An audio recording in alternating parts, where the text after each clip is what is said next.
Hello everybody and welcome back to my channel. It's your girl Dk1original coming at you from the same exact location. So today, taking of a break from our regular programming. Everything will be back to normal next week, and I will be continuing with the clown series. But for now, I just really wanted to speak about something that has just been on my heart, something that's been on my mind, something that I had not been able to stop thinking about. So here it goes. And this is not an easy topic for me to even speak about because I cannot really explain it. I don't know how it's gonna come through, but here it goes. So we're gonna try, right? All right. So basically, I just wanted to speak about the xenophobic attacks that have been happening in our country. And me speaking about the xenophobic attacks is not to shy away from or look away from every other thing that's been happening on social media, like starting on Monday, not even just on social media, just in our country in general. Just like starting on Monday already, it's been very difficult to even like log on to social media just because of every single thing that is going on. It's just like, it's depressing to say the least. It's sad, it's terrifying, it's mortifying. Like right now as a woman in South Africa, it really is scary to the point where you literally like, how can I even just like, because you would always, you would always think, well, it's never been that, but you would always think. What blew my mind the most was the Nene story, like the whole thing about the post office. Like, who thinks when you go to the post office you're gonna be attacked? And it makes you think, like for example, like in where I live, our post office is inside the mall. Like, who thinks when you go to the post office that you are gonna be attacked? Literally, like nobody. And it's just been, I don't know, it's been very scary, been very unsettling. Literally now when you think about going anywhere, literally is that it feels unsafe. It feels like you cannot go anywhere in South Africa as a woman just because of everything that is going on. Like as a woman, we are imprisoned by fear, and not fear that we want to imprison ourselves with, but fear that is literally like, it is flippin' scary right now to be a woman in South Africa. And I don't know, man. Like, I don't have answers. It's just, all I know is that me at the moment, as a woman living in South Africa, it's scary to even think of like now doing everything is scary. When you're going into a Bolt, it's scary. When you're going into an Uber, it's scary. When you want to take a taxi, it's scary. When you want to take a walk, it's scary. When it's like, there's just no safety net. You don't know where to go. So yeah, it's just like sort of some weird prison, some weird living that we just have to do. It's just, I don't have answers for it. I'm rambling. But anyway, what I was saying is, me speaking about this is not to take away from everything that has been happening. I know that as women we are outraged, and I'll do another story time about it. Maybe, I speak about it, but even in my own family, I remember my oldest sister, she was married to a very abusive husband, and we lost her in 2010, years of abuse and whatever. And yeah, but anyway, not today, not gonna get into it today. But yeah, social media can be very triggering. It's just a lot. But what I wanted to talk about today was the xenophobic attacks in South Africa that are happening right now. And what I'm about to say is not to excuse it, but I think it's something that we don't necessarily look at or we don't necessarily think about, but it's something that we must talk about, or we need to address it on some level. So it's gonna sound weird to even say it, but I was raised xenophobic. I was raised fearing and hating foreign nationals. And I remember growing up, would literally refer to them as makwerekwere, would literally refer to them as all these obscene things. Like, that's the kind of household that I grew up in, where there was a lot of hate towards foreign nationals. There was a lot of stigma surrounding it. And I remember growing up, I didn't have full understanding as to why. I just knew them as dangerous. I knew them as thieves. I knew that foreign nationals are no good and you should stay far, far away from them. Don't entertain them, don't help them, don't nothing. And I remember even like where I grew up, there was once a time where they were literally attacking a house of somebody who was from Zimbabwe, I think. I don't remember quite well. I was very young. I don't remember. And I remember walking past there with my dad, and I remember him telling me, just like, yeah, you know, don't know what they did, but they probably did something wrong. And I remember not feeling anything or feeling any type of way, because I remember thinking, yeah, these people are dangerous. So if the community comes together and literally gets them out, much better for us. So it's something that, you know, with the amount of hate that we see in South Africa towards foreign nationals, the amount of hate that we see, and always wondering where it comes from. And I can't help but wonder if there's more, like the people who do this, I can't help but wonder if it's something that also being taught to them from a very young age, like depending where you're from. Because I remember when I started school, when I started going into multiracial schools, I was one of those kids that I went into, I grew up in a rural area and only came to the city when I started grade 1. So, you know, it was all very different for me, and everybody's so inclusive and everything was really different for me. But I remember coming to a multiracial school and finally sharing time and space and having foreign kids, I don't know how else to put it, but having foreign kids in my classes and in my school. And I remember for the longest time I wasn't necessarily like not unfriends with them, but I was very wary of being friends with them, because I was just like, oh no, I don't want to get myself into this, because, you know, like even when I was eventually friends with kids that are foreign and whatever, I remember even thinking like, I'm not even gonna tell my parents. Not my parents, it was my father. I was like, I'm not gonna tell my father, because, you know, I know what exactly he's gonna tell me and all of that stuff.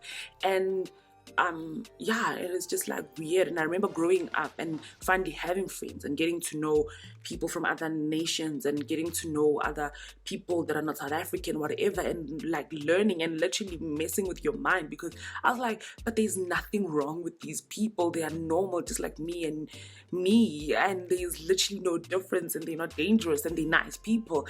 And yeah, and I just think the wave of violence in South Africa towards our foreign nationals, is a lot of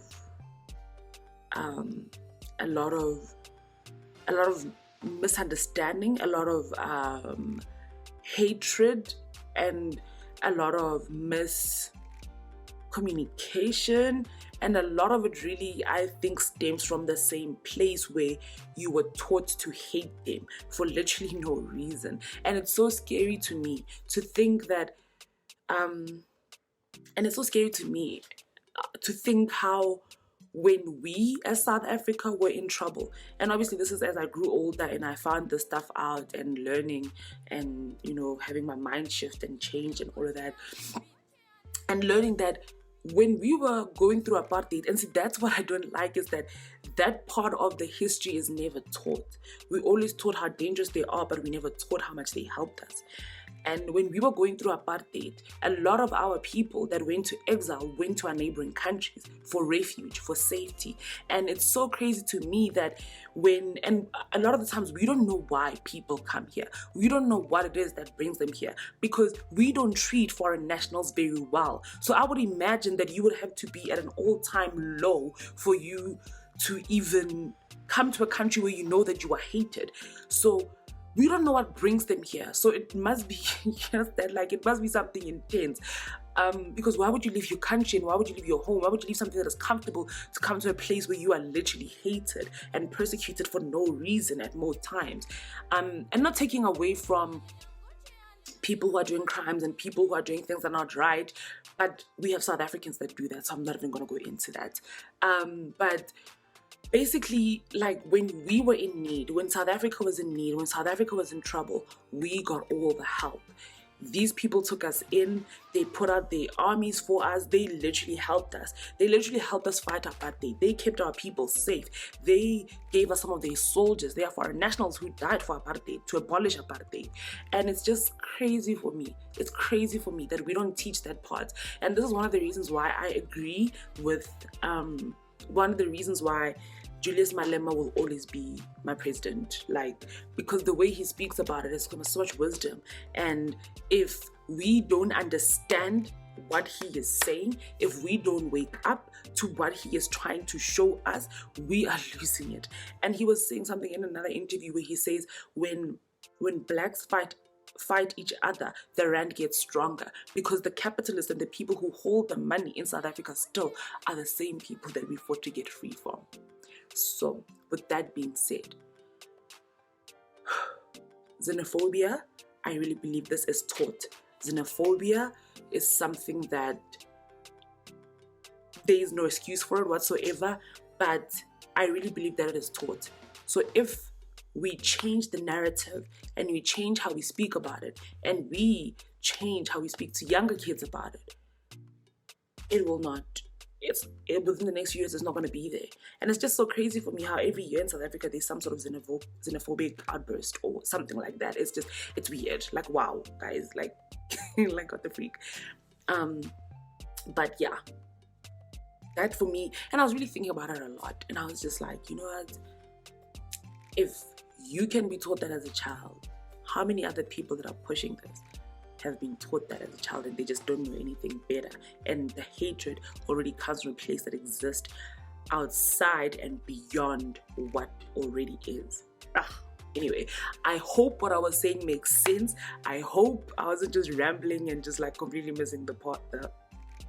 But yeah, we need to do better. We need to do better. As South Africa, we really need to do better. We need to be a country driven by love. We need to be a country that remembers where we come from, because hating on our African brothers, hating on our neighboring countries it's worse. Actually, it's worse than what apartheid did to us. It's worse than what they did to us when they came to Africa, because we're hating our own, and you cannot hate your own without hating yourself. So I really think South Africa is in a lot of place where there's a lot of self-hate, and it's self-destructive. And it's really sad, and we need to change. And I say South Africa and I say we, because if I am a South African, I must take ownership of what my country is also doing. So we need to do better. We just need to do better, and really nothing else but for our country, just praying. And I am not even going to go into our president. How embarrassing. Not even going to go into that, but we need to do better. As a country, we need to do better. We need to be driven by love. We need to have love, self-love. Because when you love yourself, you're going to love everybody around you. You're going to love everybody that is connected to you. You're going to love everybody that you come across, because you want everybody to be better as you are bettering yourself. Anyway, I've been saying I'm cutting. This is it. I'm really cutting. But yeah, so let me know what you think in the comment section down below. Do you agree with what I am saying? Have you never, how were you raised? What is your thoughts on this?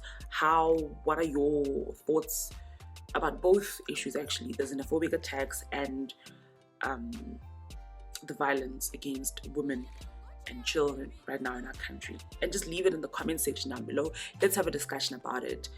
I'd really love to hear your thoughts and your opinions on this. And before I sign off, please remember to follow me on all my social medias, on my social media platforms, Dk1original, Facebook, Twitter, and Instagram, Dk1original across the board.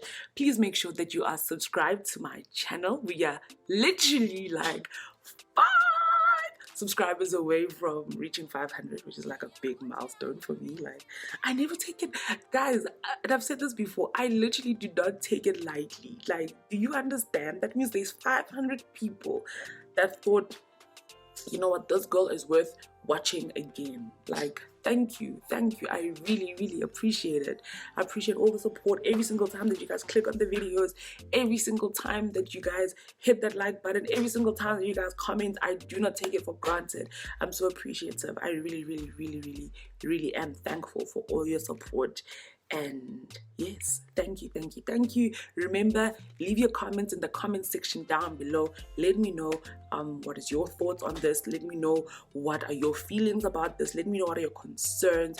Ask me any questions that you may have in the comment section down below. Let's be interactive.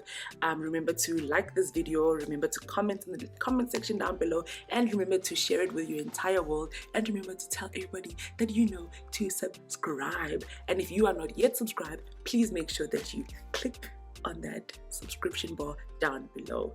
Until next time, I love you all so very much. Bye.